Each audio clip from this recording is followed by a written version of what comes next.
Hey everybody, welcome to the Brainal podcast. This is I forgot to check. This is episode 9. This is episode 9. This is number 9. Okay, I am Jepi Condile. And I am Frozen GFX. And today is, I was about to say October, January 17th, which is a Friday the 17th. Actually, it's January the 15th, not 17th.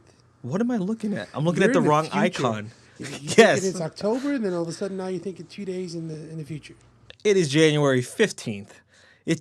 I have a calendar app on my computer, and when it's not open, the default icon says 17. I was just looking at it like I was looking at the wrong thing. Okay. Frozen, how you doing, man? I'm doing well, man. I'm doing really good. Had a good week. Can't complain. How about you? Pretty good. I noticed, this is just random, but I noticed last week the podcast that we did. Okay, episode 8. Yeah. My recording, I kept clipping the mic, so I turned down the gain, and I hope this sounds better. So we'll see how this goes. It does. It sounds like you're coming in a lot clearer. Okay, cool. So, just some random news, but this is a topic that I've wanted to talk about. That I have recently been something of curiosity to me and something that I enjoy, but I don't know really what your take on it. But Okay. We could talk about Hitman. Now, it's not Hitman specifically that I wanted to talk about, but they have a Hitman, I don't know if you'd call it a reboot or whatever, scheduled to come out on March 11th. And this was announced at last E3. But they announced... Yeah, what's up? Are you saying Ipman or Hitman? Hitman. Oh, Hitman. Okay. I Hitman, was yeah. so confused for a second. Okay. No, yeah. I got you. Yeah, so they just announced that they are going to have the game be released completely in episodic fashion. And I can't think of any... I would consider Hitman a AAA franchise. I would. And I think it's kind of strange that as far as I know, this could be the first major AAA title franchise that's going to release a completely episodic, game. But I had no idea what your take on episodic games was. So my experience with those type of games has been very limited in my gameplay. So the only real game I've ever played like that is the Walking Dead. Mm-hmm. And I mean it was interesting, but you know me inherently. I have a problem with piecemealing that type of content for money. Just shortening a game that can be so much more as a complete package in one than just, kind of us buying the breadcrumbs as we go along, trying to uncover the overall story. With this particular case, as you mentioned, so you're telling me they're going to re-release the Hitman series in this type of episodic fashion. So the story... they're gonna reboot it, and this game specifically is going to be episodic. But they said on March 11th, the beginning cost would be $15, and you'll get a prologue in one area. I think it was Paris that they mentioned. And every month, they're going to release a new area for $10 a piece with extra content. And they will offer a season pass that I think is $60, and including like the very first, $15 part. And I think at the end of 2016, they're going to offer the whole thing in a physical release as well for $60. And so this is the same story, and they may be adding some things into it, pretty much, right? Or is this... Well, I mean, the way that I see it, and this is why I have really learned to appreciate episodic gaming. For me, it all started with Alan Wake. I loved Mm-hmm. the idea that actually I think there was a game before Alan Wake that did it. Oh yeah, it was the Alone in the Dark reboot. That didn't do so hot. I've never played that game back in the last generation, but I do remember reading that every time you either the levels played out like episodes or every time you started playing again, it would tell you previously on Alone in the Dark or whatever.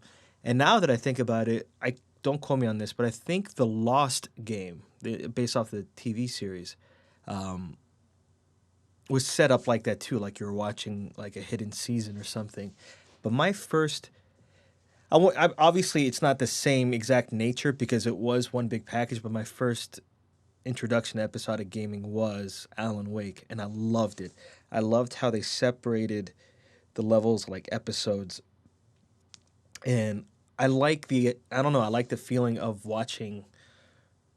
I like interactive movies. I like interactive TV shows and stuff like that. That's why I'm really excited for Quantum Break, but we'll talk about that when it comes out. When The Walking Dead came out, um, I think I bought it at a point. I think what happened was I bought the season pass and I played the first one or two episodes, but I didn't start playing it. Yeah, well, I played the first episode, then I didn't play for a while, and then by the time I picked it up again, episode 4 out of 5 was already out, and then I kind of went through those really quickly, and then I was really excited for episode 5. Uh, but yeah, I've really learned to appreciate it because one problem that I don't think it's just me, I think a lot of gamers have is they just tend to not finish games. And for me, you call them breadcrumbs, but it's they for me they give me just enough where they give me a chunk that it doesn't take too long to play through. Um, but naturally, there should be a cliffhanger where I am just really wanting to continue to play, but they won't let me until the next episode comes out, which is would prevent me from um, growing tired of a game. I think so. It's the pacing I really enjoy too. Yeah, I got you. I don't know.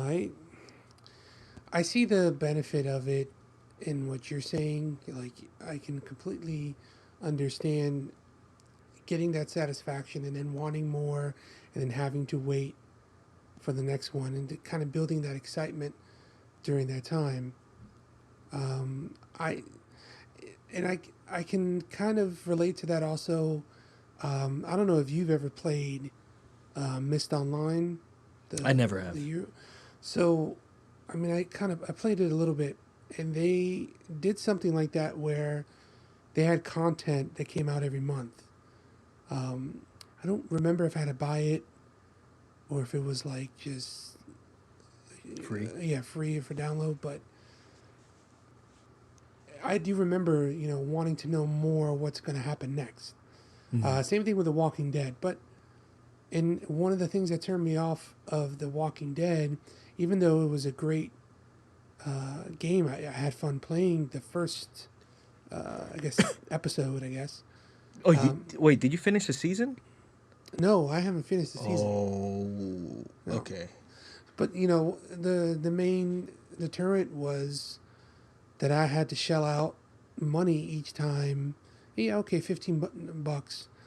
But to be honest with you, to me, it adds up, and a lot of times, not a lot of times, I'll just say, I feel like I'm going to be paying more long term than I would if the game was out in one complete shot that I could buy it for Well, $60. yeah, hence the season pass. I mean, Yeah, for inherently episodic gaming. So I'm not talking about season passes for, something like, Arkham Knight or Call of Duty or something.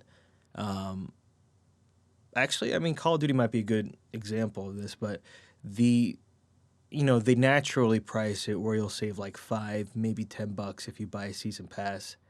But they'll do something now, like with King's Quest.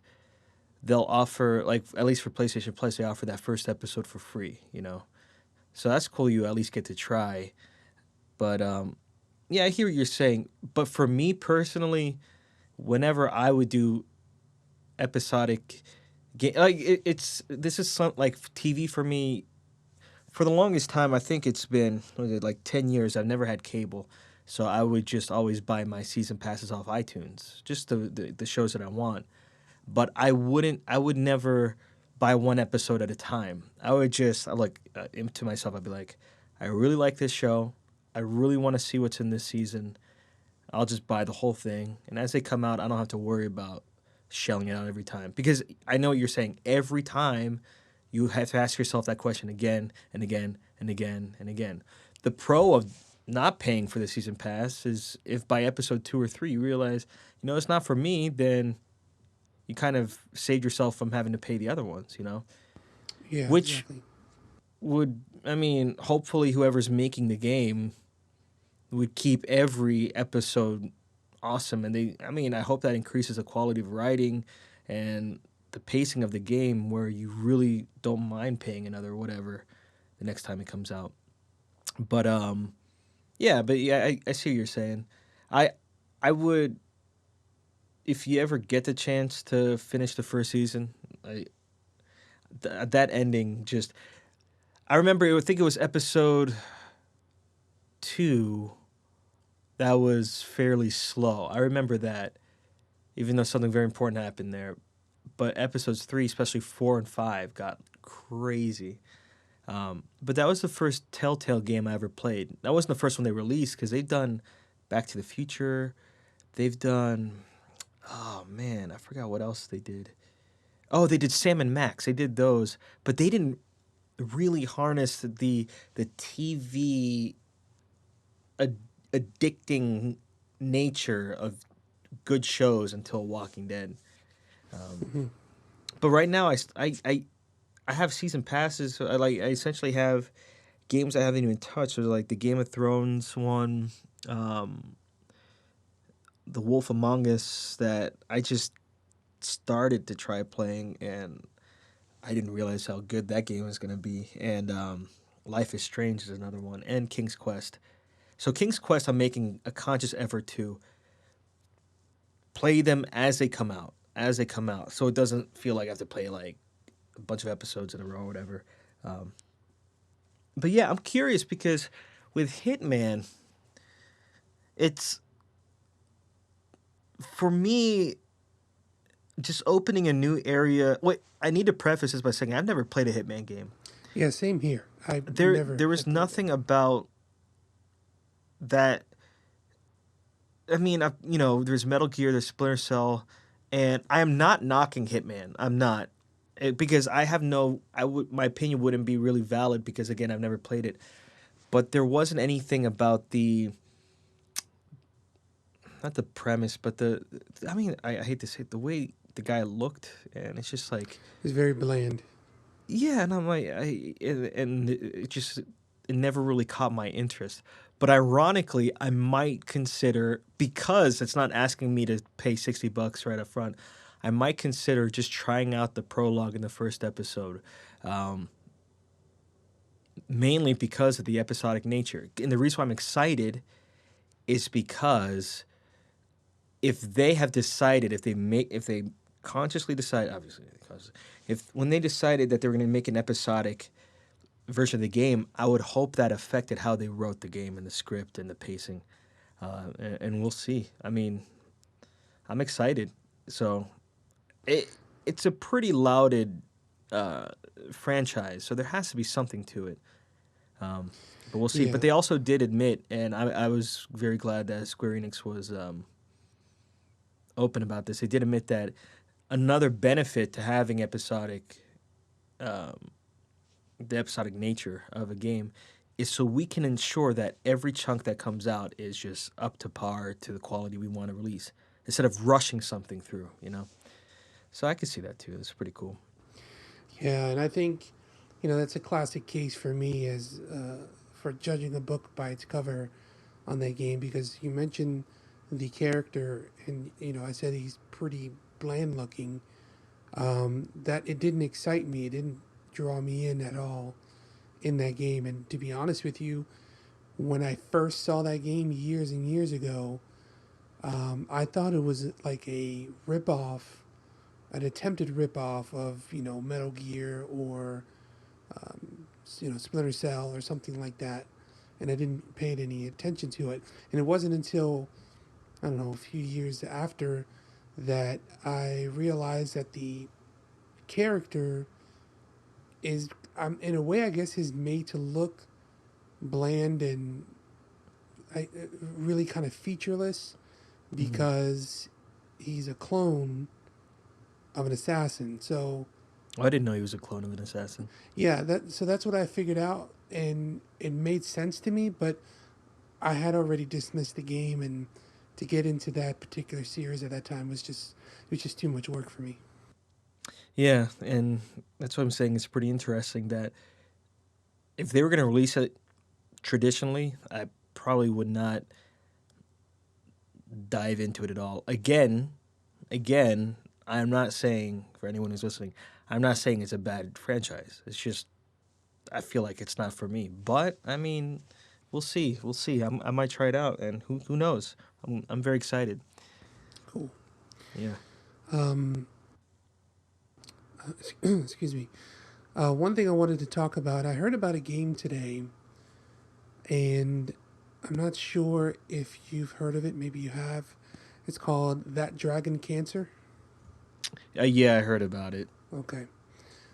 So for some people out there, if they don't know what this game is, my understanding of it is pretty simple. It was developed by a husband and wife, and it involves their real story of them struggling with I believe it was their fourth child, being diagnosed with terminal cancer, and just Wait.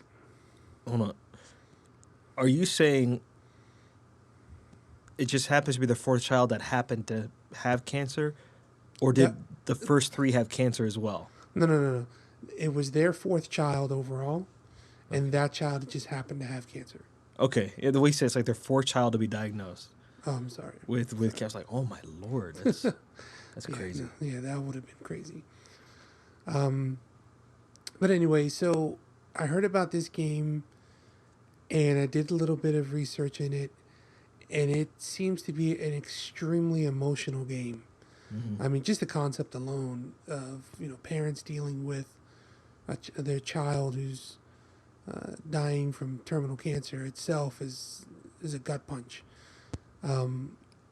But when I started looking into it and realized, number one, this is a type of game that I'm very well familiar with. It's that type of exploration game, so it's similar to the Mist and Riven and things like that. And I know there's already a review out there somewhere, and it just released on the 12th, so just literally 3 days ago. But I am going to start playing that game. Okay. And I am going to start recording it for the site. Cool. I feel it's kind of important. To me, I haven't heard of anything similar to that in the past. There have been, I know there have been several games that deal with very heavy stuff like that.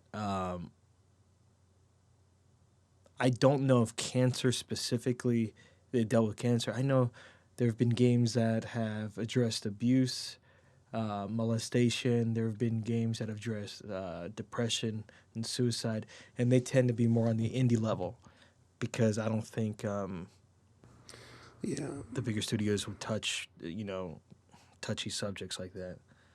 But go for it, man. Yeah. Yeah, so I'm going to be doing that, and just a word of, an apology ahead of time if it gets too emotional.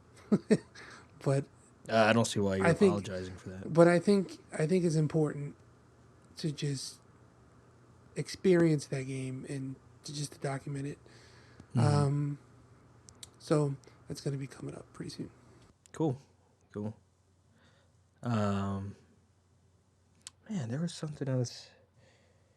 Oh yeah, okay, so Amazon, it's kind of crazy, but Amazon has been, if you're Amazon Prime, you get it's like a 20% off pre-order or purchase of a new game within 2 weeks of its release, which is pretty cool. Yeah.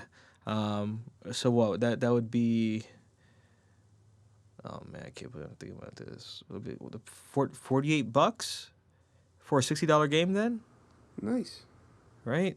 That's pretty crazy. But then at the same time, I could see why if it's a game you definitely want, but I think they're definitely competing with some, like GameStop and Best Buy. I'm very curious to see how they're going to react to that. Yeah, I don't know. I thought I'd mention that. Yeah, that should be interesting. That's pretty cool. I got to get back on the Prime. I kind of fell off of that, and my subscription passed a few months back, so I got to definitely step up again and do that. Did we talk about Prime last night?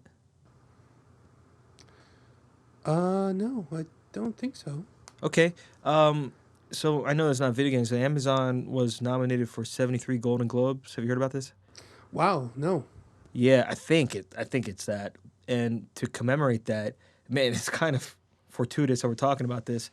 To commemorate that, starting at midnight, our time zone, midnight tonight, till I think midnight Sunday, or between Sunday and Monday, they're offering for new customers, and I think what qualifies as a new customer is if you do not have an active Prime account, a year of Prime for $73. Oh, nice. So I can Yeah. do that and even further ensure the new customer with a different email. So that's awesome. Cool. Yeah. There is a loophole. I think it was either CNET or Engadget. I forgot which. I want to say CNET. I don't know. One of those sites had a post on how to, if you are an active user right now, or active member, I should say, how you can. There's a loophole that you could take advantage of. Well, at least it worked for the last promotion they had, and they think it could work for this one. So mine actually expires on the 20th. So yeah, I might try that because I mean, don't get me wrong. Personally, I think $99, even though I think it started off at $79, right? I think $99 a year with the amount of ordering I do from Amazon is definitely worth it. I keep forgetting there's the Amazon Prime streaming you could do and stuff like that. But hey, if I could save, what is that, over 25% for a year, why not? Yeah, right. I mean, it's there for the taking. Yeah. Yeah, which is pretty cool. And then on top of that, consider if you want to pre-order a game, you get that 20% off, which is pretty cool. Or if you buy within the first 2 weeks, it's pretty awesome. Plus, I mean, it's something. There's a pattern I've noticed with games. At least a couple years ago, I've noticed that for most games, about 3 to 4 weeks after it comes out, Amazon will just have it temporarily on sale or a lightning deal for like $35 or something for the day or something. So, it's all good. Nice. Cool. I mean, that's really all. Oh, wait, hold on. What have you been playing this week? This week has been pretty much the norm. Metal Gear, Phantom Pain. So, how much further have you gotten with that? I've done 2 more missions, and I've completed a bunch of the side ops. But pretty much it. So I think I'm at 13 or 14%. Hey, nice. Yeah, making some progress, Yeah. And obviously you've been playing some Destiny. Been enjoying the Crucible. Yeah, man. So today I texted you because I found out that you can use the 3 of coins in Crucible, which... Oh, yeah, that's right. I remember the text. That explains how that one guy just got that exotic engram. Yeah, man. So apparently Look, I have no scientific data to back this up, and it's all based on comments that I saw on Reddit and some other sites. The drop rate is pretty high.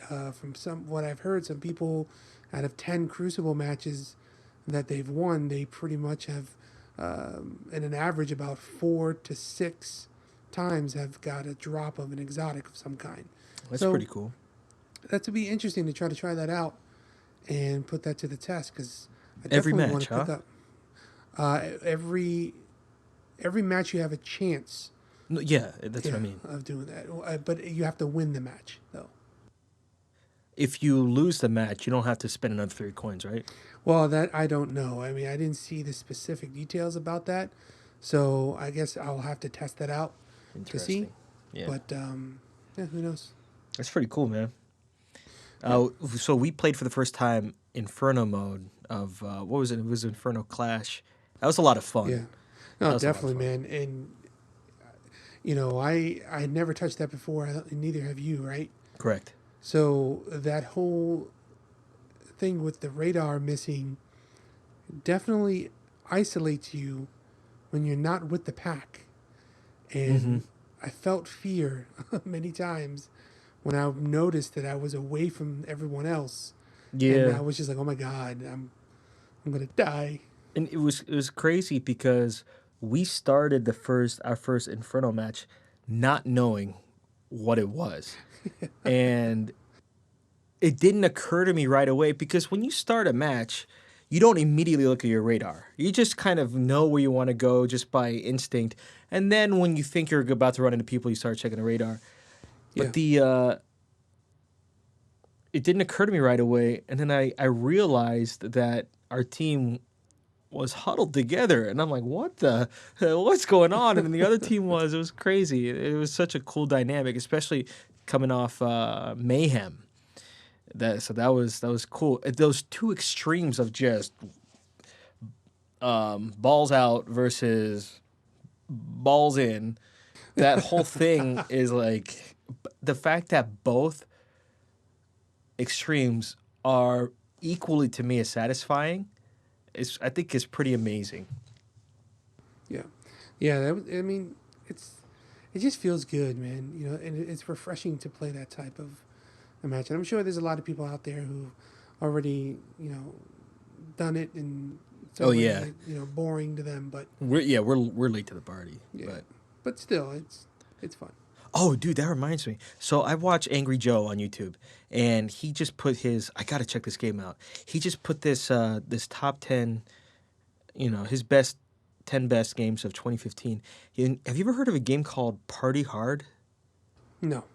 So he was showing, it's an indie game, and it's very pixelated, top-down view. I don't know if you ever played like Hotline Miami, but it has that perspective a little zoomed out.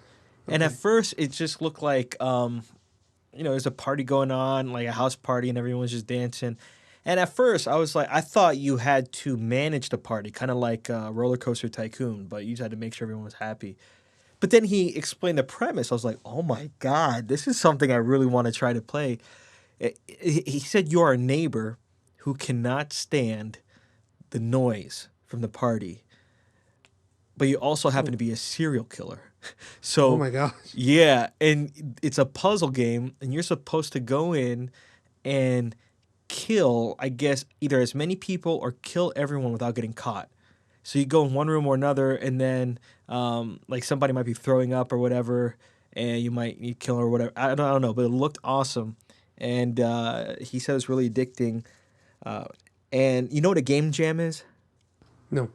So a game jam is I think you do know what it is. It's one of those charity events where they'll just get some developers together in teams, and they will as quick as possible make a game. Yes. That's the concept of this game came from that, and then they, I think, quoting Angry Joe, the idea they flesh it out more from that, whoever this developer was. So I do want to try that.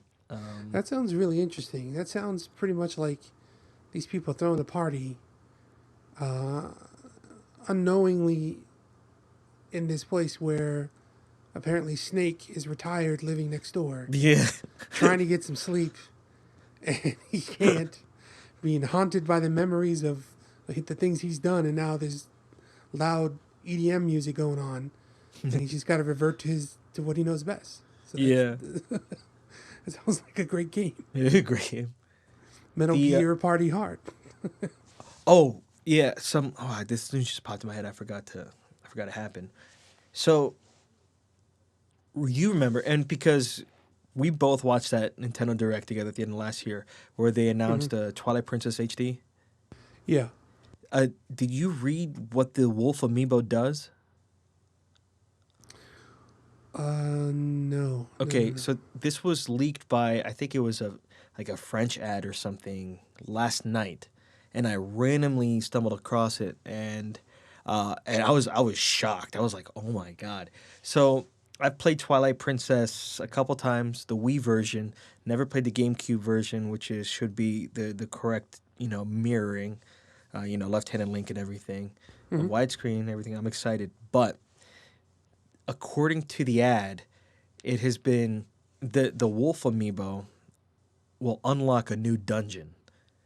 Oh, Yeah, wow. yeah, and I was like, "What?" I'm like, "How? What is going on? That's crazy." Because for people were, and yours truly as well, we're hoping for the Wind Waker HD that there were rumors of a dungeon that they were working on for Wind Waker, but they ended up cutting it out for some reason.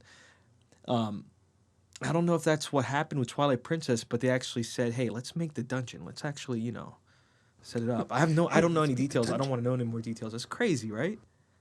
Yeah, that's great though, man. Yeah, I think that is the best use of an amiibo so far, but at the same time, we don't know particulars and it might be false, but I don't know. I'm hoping. Yeah. Yeah. I started playing actually a couple weeks ago a visual novel called Steins Gate. It was a gift from a good friend of mine for Christmas for the Vita, and he's really big into anime and visual novels. Now I've never played a visual novel. The closest thing I ever played it would be, I guess, something like Ace Attorney, um, or maybe like Danganronpa, but this one is involved with time travel and stuff like that. So I've been playing that, really enjoying that. Um, I got Danganronpa 2 in the mail today. Very excited about that. Uh, and then what else have I been playing? I want to start playing a game called Lone Survivor for Brainal Plays. Um, Hmm. uh, do you know what that game is? No. It's a retro style survival horror, I guess, and apparently supposed to be pretty creepy. So we'll see how it is. Um, Sweet. yeah, I'm trying to think of other things. We're playing Destiny. Oh yeah, that's right. I remember I told you, but I didn't. This was after last week's podcast. I beat Metal Gear, and Right. Right. yeah, I the best thing I can say as being as safe as possible for you is me personally knowing the lore of Metal Gear. I was very satisfied with the game. Um, Well, that's great to hear. yeah, I don't even want to tell you anything else because I don't even want to lean your mind one way or another.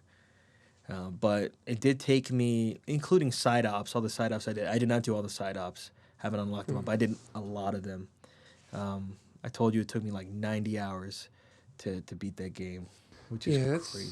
that's pretty. That's something. Yeah, and the weird thing is it didn't feel like 90 hours. I mean, it felt like a long time, but I was shocked. I was like, 90 hours is crazy. And I started playing Uncharted 1, the remastered version, and the game controls, cuz that was I don't think the first Uncharted was a launch title, but I know it's very close to the launch of the PS3. So essentially it was a launch title. All right, when I say launch title, I think a launch title nowadays is considered within 6 months of launch, not necessarily the day one possible purchases. But yeah, based off of now, I was expecting the graphics, the engine to not be robust. So how it looks, it still looks sharp for because it's been remastered.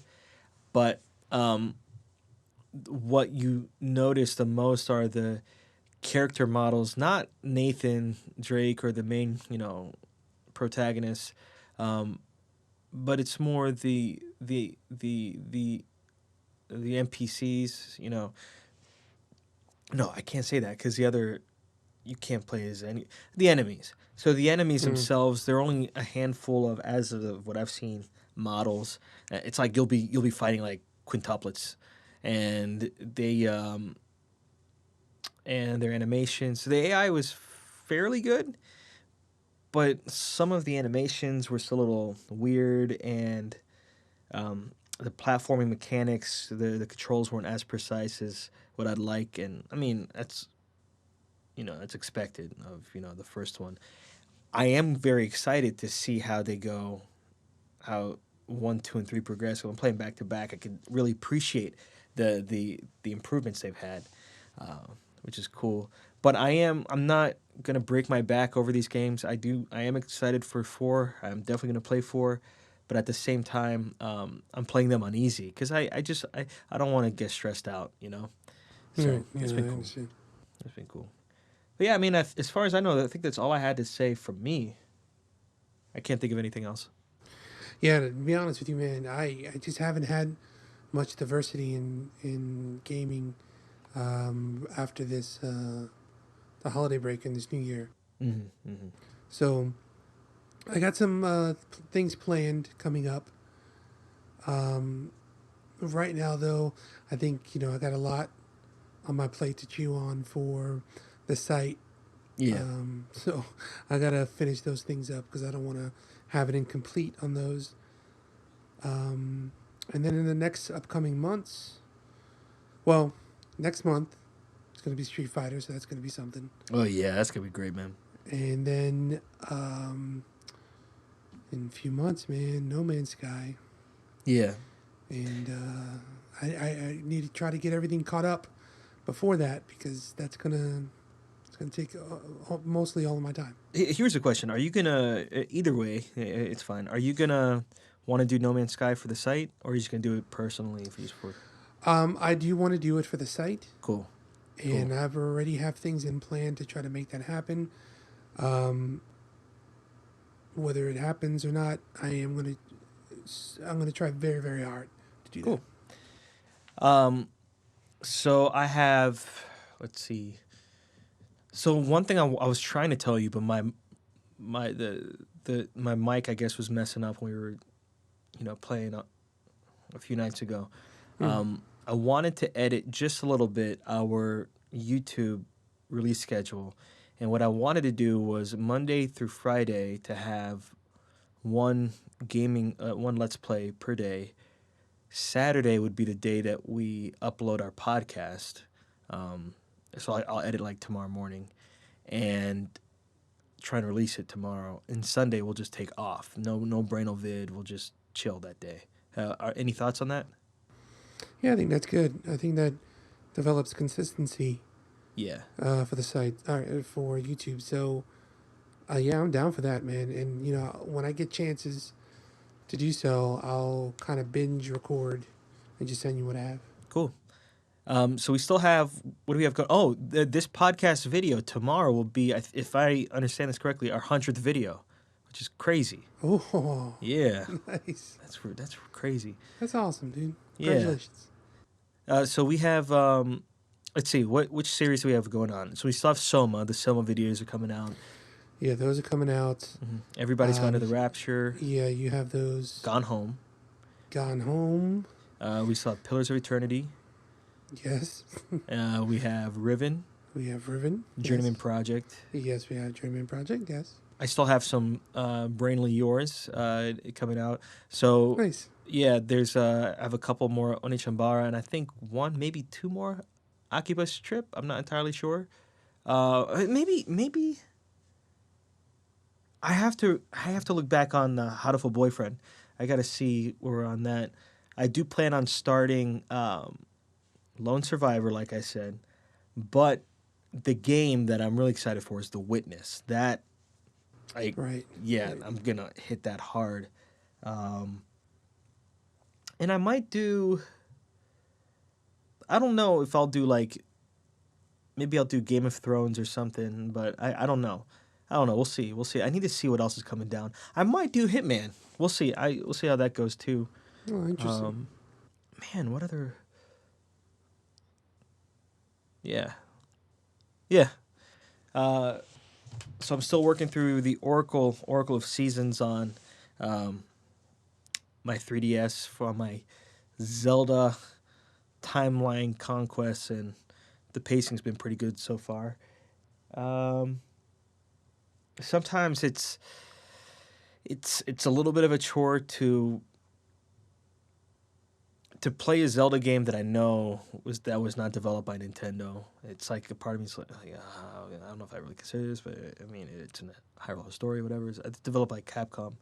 They did a great job with Minish Cap, but the beginning of the game was fairly typical. But it got to a part that was actually pretty interesting, and I can't wait to see how the two Oracle games connect together. So I'm excited about that. My goal is to get up to Twilight Princess before the HD version comes out. So that means I got to play Oracle of Seasons, which I think 2/3 of the way through, Oracle of Ages, then play the extra temple with both of them together, Link's Awakening, and then, which I love that game, but that's like 3 Game Boy games in a row, you know? And then it's the original Legend of Zelda, which I'm really looking forward to playing. I beat that game on my own as a kid.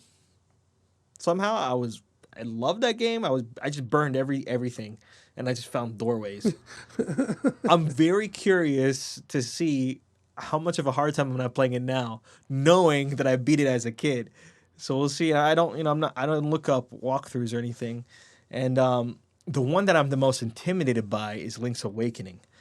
I think I've tried to start playing Zelda 2 a handful of times, but I don't think I've played more than maybe a half hour before I don't know where to go, you know. And that game has the reputation of being the most difficult Zelda game. Then after that, it's Majora's Mask, and then Twilight Princess, and then. Well, that's a lot, man. Yeah. But then after that, it's Four Swords, and then Wind Waker, and then Phantom Hourglass and Spirit Tracks. And my major goal is to finish all that before the new Zelda comes out. So, we'll see. Wow. We'll see. We'll see what happens, man. But 2016 is going to be full of wins. Yeah, this is going to be a crazy year. So, do you have a question of the week? I do have a question of the week. Yes. All right. I want you to give me your personal best video game song, piece of music. Damn, man, I knew. That you have heard and you consider it to be your top. When somebody asks you, man, what's your favorite video game song or piece of music, you think of that one. Oh man, hold on. Yeah, this is gonna. I figured this is gonna be a huge question for you. Yeah, because I'm you are. Back. I don't know how well you can hear me, but hold on. Yeah, because you are very in tune with the soundtrack for the games, and even in movies, you're always the one to say, "Oh, it had a great soundtrack or it had a great song in it." Yeah, I mean, almost, if not at that same extent, you are as well. I mean, you're the one, obviously, because you came up with this question. Let me think. I guess so. Oh, Lord. Okay. Oh, my God. And okay, and you're looking for one specific song, right? I am looking, and I'm looking for the song as of right now. I understand that things may change depending on your feeling, so I'm just going to ask you now. What do you want me to go with my gut? Yeah, man. Of course. Yeah, I know. Oh, there are two, but there's one. Okay, the one that probably had the most impact on me is. Oh man, you're a butthole. You know that? You're a butthole. I'm trying to think of Walking Dead. Okay. Well, so many are just popping in my head now. You say yours first. All right. The one that I seem to come back to is Time's Scar from Chrono Cross. Oh, okay. It's Chrono Cross. Which I've never heard this song, by the way. I've never played the game. Well, I'm pretty sure you've heard the song. Maybe don't remember.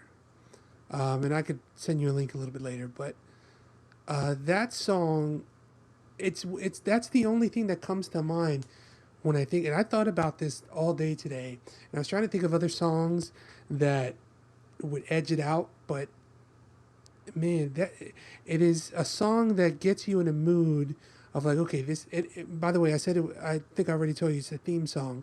It gets you in the mood that this is going to be a very, I guess, emotional and time investing game to play, Mm-hmm. and it gets you psyched up to play it, and it also gives you an emotion before you even dive into the content of like, oh man, something's gonna happen. Mm. Yeah, I hear that. I hear that. Yeah, so. Um, If you tell me Guile's theme, I'm gonna slap you. no.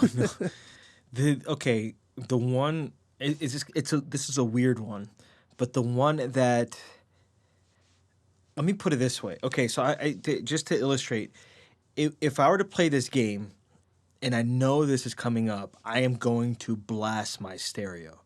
My whole sound system is going to be to max volume, and there are many reasons why. But Let me let me just ask you one thing before you say it, yeah. and just getting your input on this. Do you want to link the songs in the podcast when we're done to give reference or no? I think that'd be a great idea. Okay, Yeah, so we'll do that. that's a fantastic idea. Cool. It's from Limbo. So Oh, the when Limbo first came out, I played it and I loved it, obviously. And it had a really cool, I don't want to say twist ending, but it had an ending I didn't expect, and I really liked it. But the when I played it again, I realized, and the second time I played it, it was years after. It was like I think it was like a year and a half ago or whatever. When I played it again, um, the the beginning of the game, and it's pretty much unless you quit the game, it's continuous, right? And you remember that. yeah, yeah. So the beginning of the game, the menu music was very eerie but very beautiful. But my favorite part is at the very end of the game, or right before the ending. There's a fairly long puzzle that you can't mess up on because you have to like be on your toes, and it's the one. It's for just fair warning, if anyone has not played Limbo and you're even remotely interested in playing, don't listen to what I'm about to say because I don't want this to spoil it for you as far as because it was such a surprise to me it happened that I wouldn't want to take that away from you. So fair warning. So it's at the end where you started. You could shift gravity. Do you remember that? Yeah. Yeah. So what ended up happening was it used to with the gravity pads, you'd have to switch them manually, but at the end, what happened was they would shift on their own. They just switch, they just change the gravity, switch at a particular rhythm. What I didn't realize was that the song playing in the background, it slowly came in and then it got really loud. And I remember it had a rhythm that was like, it kind of sounded like you were dropping